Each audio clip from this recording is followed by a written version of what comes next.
Mrs. Gandhi, can you imagine any circumstances in which you might once again become Prime Minister of India?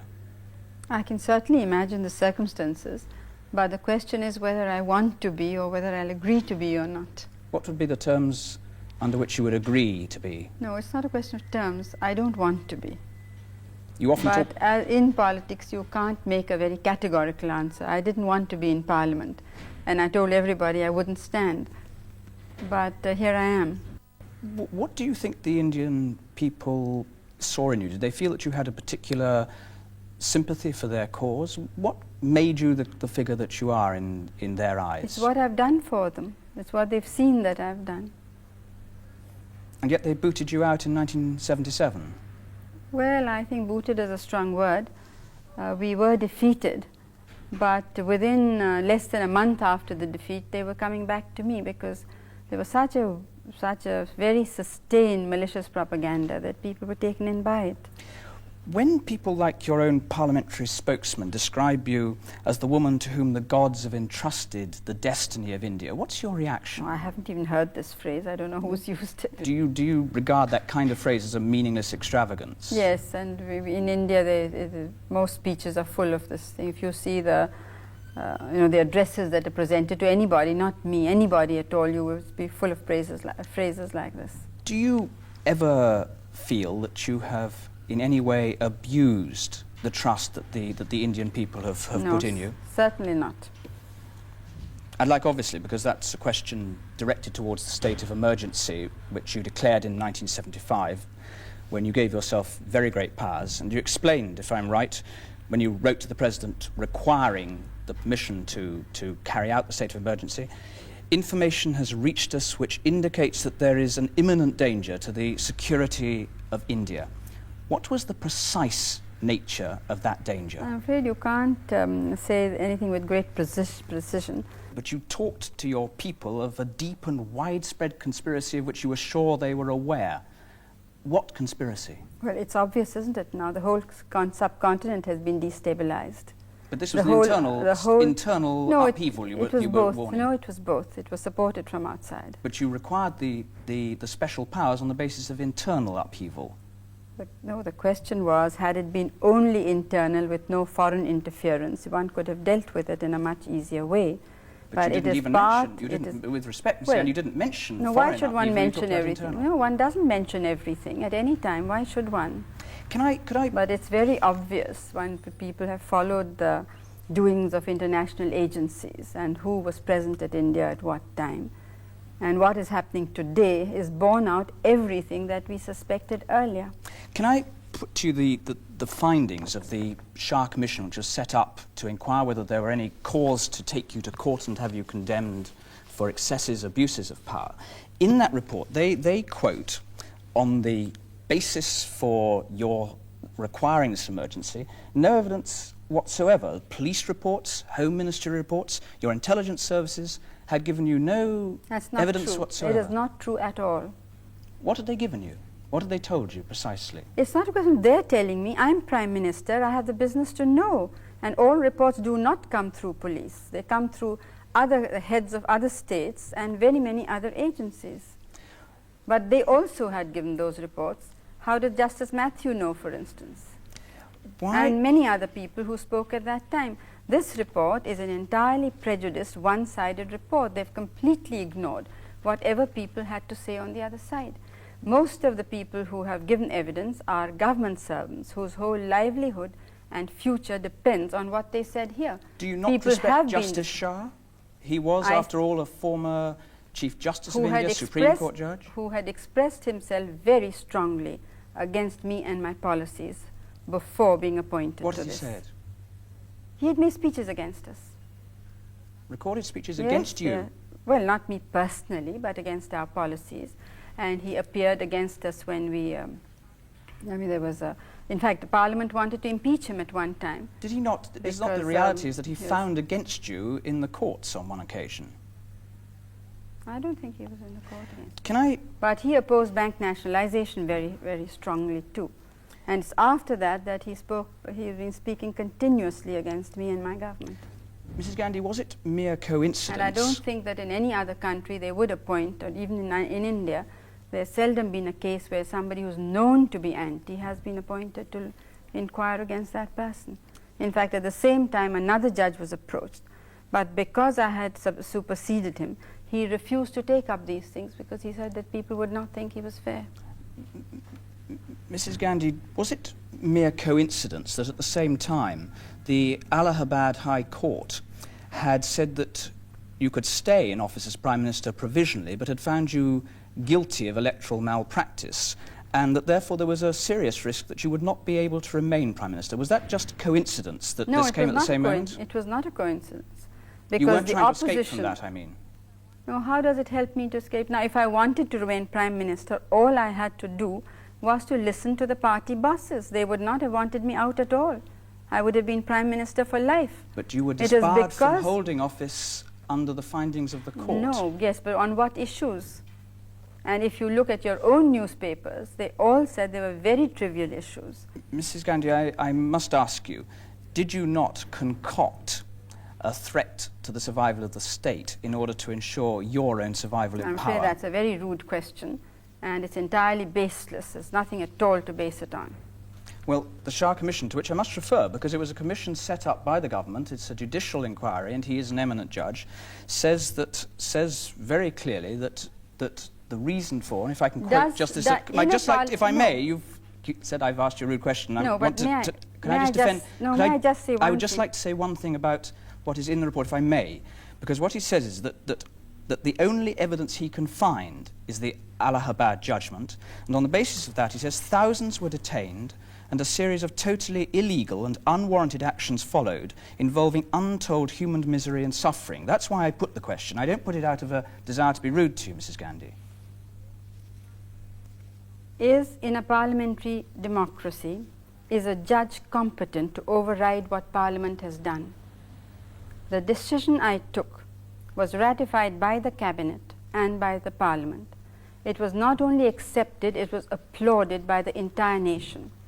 Had we held the elections in 1976, we would have won hands down. Now, we did not hold the elections because the state of the economy was such at that time. The political situation was all right. But the state of the economy meant that we could see that if we continued, I don't mean us as people, but the policies we were pursuing, if they continued, we could give India a sound and stable economy. Why was it Had we held the elections then, this would not have been possible.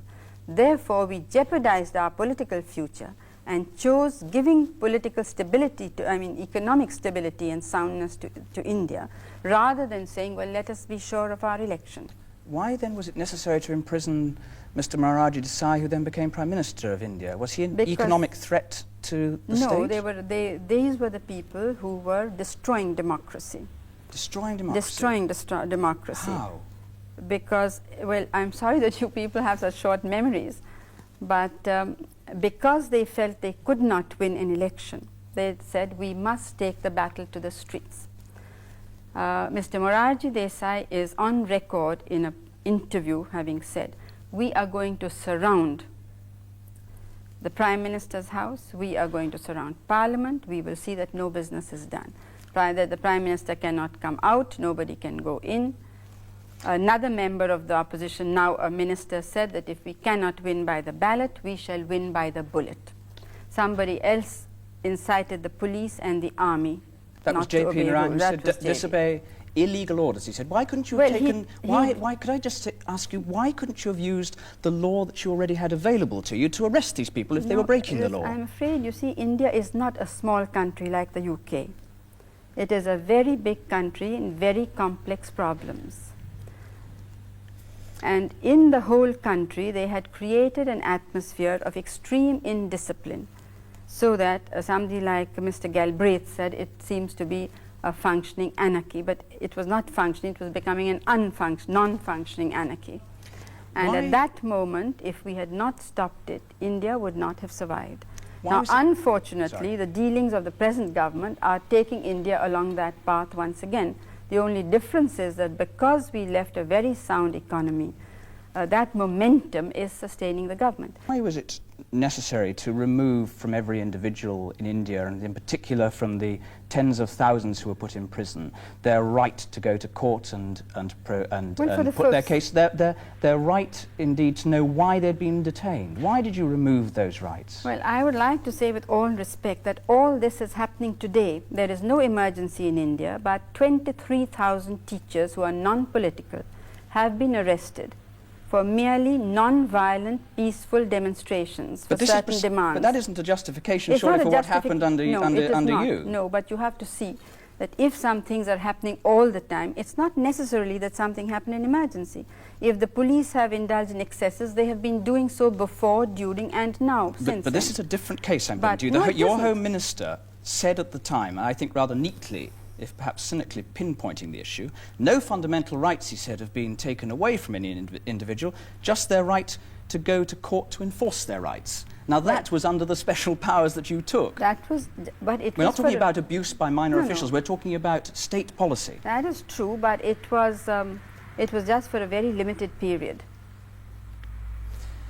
And we have in wartime a lot of political rights and civil rights are taken away from people, and this for India was as serious as a war period, because it did threaten our very survival. Why was it necessary, Mrs. Gandhi, to forbid newspapers to report the speeches of MPs in Parliament? No, I think censorship was not properly managed, and initially we thought it would be for a very brief period and some code of conduct would be worked out. That's remarkable, I think. But you say the purpose of pre-censorship, this is government regulations, is to guarantee certain safeties for the state. The chief censor must see everything that's published, and speeches of members of Parliament must not be published in any manner or form, only speeches of ministers. I mean, was that necessary to defend India from collapse? For a short period, yes, because as I said, the situation was more or less going out of control, and it was necessary. There is which developing country has been able to go ahead. Only India has tried this experiment of having social and economic changes through peaceful and democratic means. Now, when these means were threatened, we took a temporary measure. It was I who revoked. I declared the emergency, but also I who revoked it. Immediately before the elections, 21 months later. Well, certainly, but then I did hold the elections. I don't think there's a single instance in world history of this happening. The Shah Commission concluded that the reasons I haven't ended at all, because since you're talking about the press, I would like to say something about the press here. A news item came in that the judge who had given his judgment in my election case died, and it was very broadly hinted that I had had him done away with. When the High Commissioner clarified the position that my judge is perfectly hale and hearty, living where he always lives, and a judge of a similar name has died of a much older man has died of a heart attack in another part of the country, your newspapers did not have the grace even to print that contradiction. That seems a curious grounds on which to justify the complete removal of the freedom of the press in India. I'm very sorry, I'm not justifying, I'm just showing. But you don't like the newspapers? No, I'm not. I'm saying that the newspapers are part of a force which is there to obstruct the social and economic changes which we want to bring about. And you try to turn it into a force to support what you were doing. No, we are not interested in support, but we are interested in not having the obstructions. The evidence, Mrs. Gandhi, shows that during that period, for instance, All India Radio during that period, in 1 month, December 76, had over 2,000 lines reporting government statements, 34 lines recording opposition statements. I'm afraid you'll find exactly the same in All India Radio today. So this is just a frailty in any case of the freedom of the radio. Whether it is or not, I don't know, but it's no use picking out something out of context. This is what I'm trying to show. The Shah Commission said that the reasons for the measures taken against the media in general and the press in particular was to keep, and this is on the basis of the evidence put to him, was to keep the public in ignorance, to instill fear in them, thereby suppressing dissent in every form, individual, political, parliamentary, judicial. It was used as an instrument of news management aimed at thought control, Mrs. Gandhi. If you want to give a lecture on the Shah Commission, you needn't have me here. You can give it anyway, as other media are doing. We do not accept the Shah Commission's report, and the people of India do not accept it. They have shown that he is quite irrelevant. his remarks and his findings to the situation which prevailed earlier and the situation which prevailed during the emergency, before the emergency, or after. How does Mr. Shah know what is happening in the political world? What are the forces at work which want to destroy a developing economy? Is a judge competent to decide that? Then why have democracy? Why have elections? Why have political people in power? It was a commission of inquiry which a lot of democracies No, it was not. use. It was a purely vindictive action by the present government. It's very interesting that of the cases referred to the Shah Commission, they did not want to inquire into any cases except those against me or those whom they considered my supporters. They did not even record the evidence or of those who said anything in my favor. He just said this is irrelevant. In the courtroom itself, they had a picked crowd which jeered us. Anybody who wanted to, I mean, we didn't want cheering, but if anybody did, that person was thrown out. I mean, when you take up a thing, you should try and find out the whole background and what has actually happened. I mean, to us, it doesn't matter what the British media says. It's quite irrelevant to India. But it shows that you are divorced from the facts and divorced from what the people are thinking. And if if you're not bothered about what the people are thinking, then you shouldn't talk about democracy. I certainly am bothered what the people are thinking, and of course one's concerned to try and establish the basis on which they might or might not hold particular judgments. And that's why I'd like to ask you about the 20 months of your special powers. There were, I won't need to remind you, I think some 8 million people who were sterilised. More than 250. This is not, I'm sorry, this is not any. This figure has not been borne out by anybody in any commission. There is evidence to suppose that very large numbers of people were sterilised. But it's been well, it's been alleged that there was widespread compulsion. If there was compulsion at all, for the purposes of argument, what would be your reaction to compulsory sterilisation? I have expressed myself in government statements as well as privately that I'm not for compulsion. Records from the time, from the Chief Secretary of the Government of Uttar Pradesh. Government attach highest importance to achievement of family planning targets. Failure to achieve monthly target will result in stoppage of salary, suspension and severest penalties. Other states, all eligible cases for sterilisation in my office and department have been sterilised. Persons who have refused to get themselves sterilised have not been paid their salaries. The evidence surely, Mrs. Gandhi, that a combination of intimidation, coercion, economic sanction, not giving people licences, not giving people rights to free education and health and so on, were used by officials throughout India to force people, in effect, to have sterilisation. Yes, they were. Those are major, wide-scale excesses then, aren't they? No, I don't think so. And furthermore, now people realize that if our population goes up at the rate which is going, their children won't be alive. They won't have enough food or education or any of those rights. Do you accept no responsibility at all? I have accepted all responsibility because I happen to be head of the government. But you believe there was nothing. No, you see, you cannot be categorical about these things. Certainly mistakes, when you take up any major program, mistakes will take place. But there was a very large force working against us, which was determined to use anything it could against us. And I think that they played a very large part in creating these so-called excesses. A lot of them seemed to be in prison. You had tens of thousands in prison. There were endless more forces against you, trying to destroy you, Mrs. Gandhi. Most of the people in prison were smugglers, hoarders, black marketeers, not dacoits. Academics, students, teachers, politicians? No, they were politicians, but not many academics or students. Well, the evidence... Unless they were in the Naxalite movement or something like that. Under what? You have some, you are accepting without question a particular evidence which has not yet gone to court, which is sub judice, and which we do not accept. Under what conditions now would you justify imposing a similar state of emergency? Would you do that if you were in charge in India now, where you said there's chaos and terrible problems? Would you do it now? No, because today's chaos is created by the government. You don't think it's quite a different situation. As I said at that time, as you said, that had we taken action in what you think is legal earlier on, maybe all this would not have been necessitated. And this is why I feel that I was at fault in this, that I did not take action earlier on.